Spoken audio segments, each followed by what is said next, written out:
Guys অহাকালি বিশ্বকৰ্মা পূজা, তো বিশ্বকৰ্মা পূজাক চিন্তি মই চাবিখন লৈ ল'লোঁ আৰু গাড়ীখন ধুব যাব লাগে। তো গাড়ী ধুম বুলি ওলালোঁ। তো এতিয়া গাড়ীখন ওলাব হ'লে গাড়ীখন আগত ওলাব লাগিব, তাৰপিছতহে ওলাব লাগিব মানে ঘৰৰ পৰা আৰু। তো গাড়ীখন বাইৰ কৰি লওঁ, তাৰপিছত এতিয়া বহি ল'লোঁ গাড়ীখন এতিয়া বেক কৰি আছোঁ। তো কিন্তু গাইজ আমাৰ ঘৰটো বহুত চিপা, তো এনেকৈ বেক কৰি ল'লোঁ, তাৰপিছত নমাই ল'লোঁ। তো আমাৰ ঘৰৰ আগিলা ৰাস্তাটো ইমান এটা ভাল নহয়। তো মেইন ৰোডত আহি গ'লোঁ, মেইন ৰোডত আহি এতিয়া কোদালদুৱালৈকে যাব লাগে ৱাশ্বিঙত। তো ৱাশ্বিঙত আহি পালোঁৱে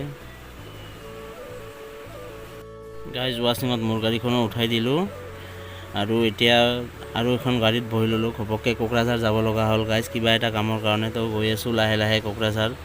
তো কোকৰাঝাৰত গৈ থাকোঁতে সন্ধিয়াই হ'ল, সন্ধিয়া হৈ দেখোঁ কোকৰাঝাৰত পূজা লাগিছে গাইজ। ভিডিঅ'টো এইখিনিয়ে আছিল। যদি ভিডিঅ'টো ভাল লাগে